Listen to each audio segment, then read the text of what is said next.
ರಾಯರ ಹತ್ತಿರ ಒಬ್ಬ ಸಣ್ಣ ವಯಸ್ಸಿನ ಶಿಷ್ಯ ಬಂದಂತೆ. ತಂದೆ ತಾಯಿಗಳು ಅವರು ಬಡವರು, ಸಣ್ಣ ಹುಡುಗ, ಅವನಿಗೆ ವಿದ್ಯೆ ಹತ್ತಲಿಲ್ಲ. ರಾಯರ ಸೇವೆನಾದರೂ ಮಾಡಿಕೊಂಡು ಉದ್ಧಾರ ಆಗಲಿ ಅಂತ ತಂದು ಬಿಟ್ರು. ಹಾಗೆ ಏನು ಕೊಡಬೇಕು? ಸಣ್ಣ ಹುಡುಗ, ಅವನಿಗೇನು ಸೇವೆ ಕೊಡಬೇಕು? ಸಣ್ಣ ಹುಡುಗ.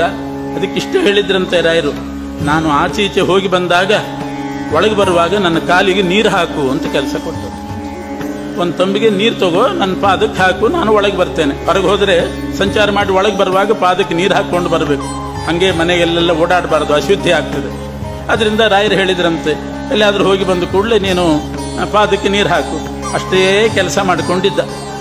ಅದೇ ಮಾಡಿ ಮಾಡಿ ಮಾಡಿ ಮಾಡಿ ತಾರುಣ್ಯಕ್ಕೆ ಬಂದ, ಯುವಕನಾದ. ಅವರ ಅಪ್ಪ ಅಮ್ಮ ಇವನಿಗೊಂದು ಕನ್ಯಾ ನೋಡಿದರು. ಮದುವೆ ಅಂತೂ ಮಾಡಬೇಕಲ್ಲ, ವಿದ್ಯೆ ಇಲ್ದಿದ್ರೇನು. ಮದುವೆ ಮಾಡೋಣ ಅಂತ ಒಂದು ಕನ್ಯಾ ನೋಡಿದರು. ಯಾರ ಹತ್ರ ಹೇಳಿ ಕಳಿಸಿದ್ರಂತೆ, ಒಂದು ಕನ್ಯಾ ನೋಡಿದ್ದೀವಿ, ಮದುವೆ ಮಾಡ್ತೀವಿ, ರಾಯರ ಹತ್ರ, ಗುರುಗಳ ಹತ್ರ 2 ದಿವಸ ರಜೆ ಕೇಳಿ ಬಾ ಅಂತ. ಅವ್ರು ಹೇಳಿದರು. ಹುಡುಗ ಹೋಗಿ ತರುಣ ಹೋಗಿ ಕೇಳಿದ್ನಂತೆ, ಅಪ್ಪ ಅಮ್ಮ ಮದುವೆ ಮಾಡ್ತಾರಂತೆ ಗುರುಗಳೇ, 1-2 ದಿನ ರಜೆ ಬೇಕಾಗಿತ್ತು. ರಾಯರು ಹೇಳಿದ್ರಂತೆ, 2 ದಿನ ಅಲ್ಲ, 1 ವಾರ ರಜೆ ಕೊಡ್ತೀನಿ ಹೋಗು ಅಂದರು. ಮದುವೆ ಮಾಡ್ಕೊಳ್ಳಿಕ್ಕೆ ಹೋಗ್ತಿದ್ದೆ, 2 ದಿನ ಹೇಗೆ ಸಾಕಾಗ್ತದೆ, 1 ವಾರ ರಜೆ ಕೊಡ್ತೀನಿ ಹೋಗು. ಸಂತೋಷ ಆಯಿತು, ಹೊರಟ. 1-2 ಹೆಜ್ಜೆ ಬಂದು ಕೂಡಲೇ ರಾಯರು ಕರೆದ್ರಂತೆ, ಅಲ್ಲೋ ಮದುವೆಗೆ ಹೋಗ್ತಾ ಇದ್ದಿ, ಒಂದಿಷ್ಟು ಹಣ ಕಾಸು ಬೇಡವೆ, ದುಡ್ಡು ಕೊಡ್ತೀನಿ ತೊಗೊಂಡು ಹೋಗು ಅಂದರು. ಮದುವೆ ಅಂದಮೇಲೆ ಖರ್ಚಿದ್ದೇ ಇರ್ತದೆ, ಬಂಧು ಬಳಗ ಬರ್ತಾರೆ, ಖರ್ಚಿರ್ತದೆ. ಇಲ್ಲ, ನಮ್ಮ ಅಪ್ಪ ಅಮ್ಮ ಎಲ್ಲ ವ್ಯವಸ್ಥೆ ಮಾಡಿರ್ತಾರೆ ಅಂತ ಇವನು. ಇರಲಿ, ನಿಂದೊಂದಿಷ್ಟು ಕೊಡಬೇಕಲ್ಲ, ನಾನು ಕೊಡ್ತೇನೆ, ತೊಗೊಂಡು ಹೋಗು. ಸಣ್ಣ ವಯಸ್ಸಿನಲ್ಲಿ ಬಂದು ಸೇರಿಕೊಂಡಿದ್ದಿ, ನಿನಗೇನು ಸಂಬಳ ಕೊಟ್ಟಿಲ್ಲ, ನಾನು ತಿಂಗಳ ಏನೂ ಕೊಟ್ಟಿದ್ದಿಲ್ಲಂತೆ ರಾಯರು. ಏನೇನೋ ಖರ್ಚು ಮಾಡ್ಕೋತಾನೆ ಅಂತ ಹಾಗೆ ಇಟ್ಕೊಂಡಿದ್ರು. ಅವನು ಮದುವೆಗೆ ಹೋಗುವಾಗ ಅಷ್ಟೂ ದಿವಸದ್ದು ಸೇರಿಸಿ ಅವನಿಗೊಂದು ಮೊತ್ತ ಕೊಡೋಣ ಅಂತ ಯೋಚನೆ ಮಾಡಿದರು. ಹೇಳಿದರು, ಇವನು ಬೇಡ ಅಂದರೆ ಬೇಡ ಅಂತಾನೆ. ಗುರುಗಳೇ, ನಾನೇನು ಮಾಡಿ, ನಿಮ್ಮ ಪಾದಕ್ಕೆ ನೀರು ಹಾಕಿದ್ದೀನಿ. ಪಾದಕ್ಕೆ ನೀರು ಹಾಕೋರು ತಾವೇ ಕಾಣಿಕೆ ಕೊಡ್ತಾರೆ, ಪಾದ ಪೂಜೆ ಮಾಡಿದವರು. ನಿಮ್ಮ ಪಾದಕ್ಕೆ ನೀರು ಹಾಕಿ ನಾನು ಇಸ್ಕೊಂಡು ಹೋದರೆ ಇದೇನು ನ್ಯಾಯ? ಪಾದ ಪೂಜೆ ಮಾಡಲಿಕ್ಕೆ ಇಷ್ಟು ಅಂತ ನಿಗದಿ ಮಾಡಿರ್ತಾರೆ ಎಷ್ಟೋ ಕಡೆ, ಇಷ್ಟು ಕೊಟ್ಟರೆ ಪಾದ ಪೂಜೆ ಅಂತ.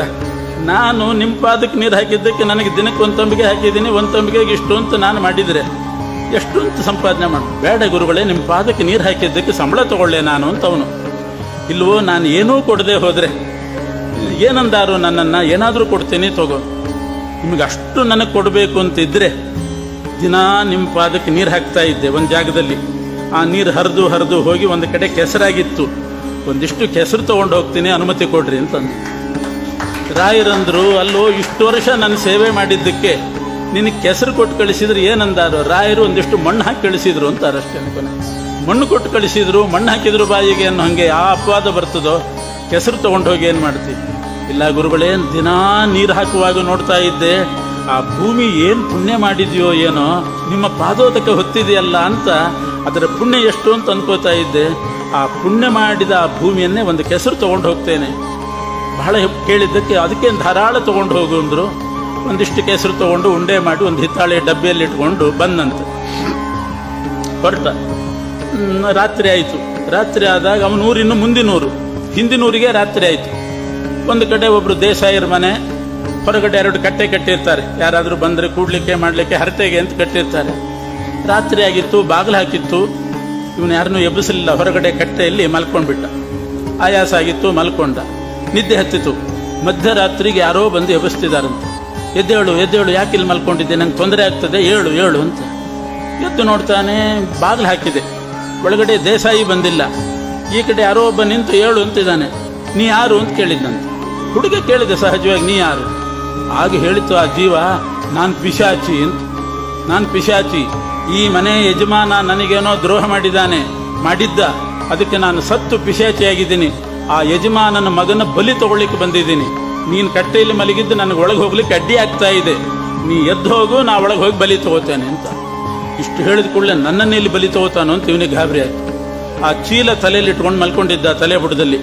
ಆ ಚೀಲ ತೆಗೆದ, ಅವನ ಮೇಲೆ ಬಿಸಾಡಿಬಿಟ್ಟ. ಏನೋ ಕಲ್ಗಿಲ್ಲಿದ್ರೆ ಅದನ್ನೇ ಹಾಕ್ತಿದ್ನೋ ಏನೋ. ಚೀಲ ಇತ್ತು, ಚೀಲ ಬಿಸಾಡಿದ ಕೂಡಲೇ ಅವನಿಗೆ ಬೆಂಕಿ ಹತ್ತಿತ. ಆ ಜೀವನಿಗೆ ಬೆಂಕಿ ಹತ್ತಿತ್ತು. ವಿಲಿ ಒದ್ದಾಡ್ತಿದ್ದಾನೆ, ಕೂಕೋತಾ ಇದ್ದಾನೆ. ಒಳಗಡೆಯಿಂದ ಗಲಾಟೆಗೆ ಎಚ್ಚರಿಕೆಯಾಗಿ ದೇಸಾಯಿ ಎಲ್ಲರೂ ಬಂದರೆ ಅವನು ಬೆಂಕಿ ಹತ್ತಿ ಒದ್ದಾಡ್ತಿದ್ದಾನೆ. ಇವನು ದೂರ ನಿಂತು ಬಿಟ್ಟಿದ್ದಾನೆ ಹುಡುಗ. ಕೊನೆಗೆ ಕೇಳಿದ್ರು ಅವ್ರು, ಯಾರೋ ನೀನು? ಅವನು ಯಾರು? ಯಾಕೆ ಬೆಂಕಿ ಹತ್ತಿದೆ? ನೀ ಯಾರು ಅಂದ್ಕೊಳ್ಳೆ, ನಾನು ರಾಘವೇಂದ್ರ ಸ್ವಾಮಿಗಳ ಶಿಷ್ಯ ಅಂದಂತ. ರಾಯರ ಶಿಷ್ಯ ನಾನು. ಇರಲಿ, ಅವನಿಗೇನು ಮಾಡಿದ್ದಿ? ಏನೂ ಮಾಡಿಲ್ಲ ಅವನು. ನಾನು ಪಿಶಾಚಿ ಅಂತ ಹೇಳ್ಕೊಂಡ, ನಿಮ್ಮ ಮಗನ ಬಲಿ ತಗೊಳ್ಳಿಕ್ಕೆ ಬಂದಿದ್ದೀನಿಂದ ಹೆದರಿಕೆ ಆಯಿತು, ಚೀಲ ಬಿಸಾಡಿಬಿಟ್ಟೆ, ಅವನಿಗೆ ಬೆಂಕಿ ಹತ್ತಿತು ಅಂತ. ಆಗ ದೇಸಾಯಿ ಕೇಳಿದಂತೆ, ನಿನ್ನ ಚೀಲದಲ್ಲಿ ಬಾಂಬ್ ಇಟ್ಕೊಂಡಿದ್ದೀಯೇನೋ ಅಂತಂದ. ಚೀಲ ಬಿಸಾಡಿದ ಕೂಡಲೇ ಬೆಂಕಿ ಹತ್ತಬೇಕಾದ್ರೆ ಏನಾದರೂ ಬಾಂಬ್ ಗಿಂಬ್ ಇಟ್ಕೊಂಡಿದ್ದು. ರಾಯರ ಶಿಷ್ಯ, ನನ್ನಲ್ಲಿ ಎಲ್ಲಿ ಬರಬೇಕು ಬಾಂಬು ಅಂದ ಅವನು. ರಾಘವೇಂದ್ರ ಸ್ವಾಮಿಗಳ ಶಿಷ್ಯ, ಬಾಂಬ್ ಗಿಂಬ ಆ ವ್ಯವಹಾರವೇ ಇಲ್ಲ, ಮತ್ತೆ ಯಾಕೆ ಬೆಂಕಿ ಹತ್ತಿತ್ತು, ಜಪ್ತಿ ಮಾಡ್ರು ಅಂತಂದ ತನ್ನ ಶಿಷ್ಯರಿಗೆ. ಅವರೆಲ್ಲ ದೇಸಾಯಿ ಕಡೆಯವರು ಬಂದು ಚೀಲ ಜಪ್ತಿ ಮಾಡಿ, ಏನಿರ್ತದೆ ಆ ಚೀಲದಲ್ಲಿ? 2 ಮಡಿ ಪಂಚೆ, ಊಟಕ್ಕೊಂದು ಮಡಿ ಅಷ್ಟೇ, ಇನ್ನೇನಿರ್ತದೆ? ರಾಯರ ಶಿಷ್ಯರು 2 ಮಡಿ ಪಂಚೆ, 1 ಮಡಿ ಸಿಕ್ತು.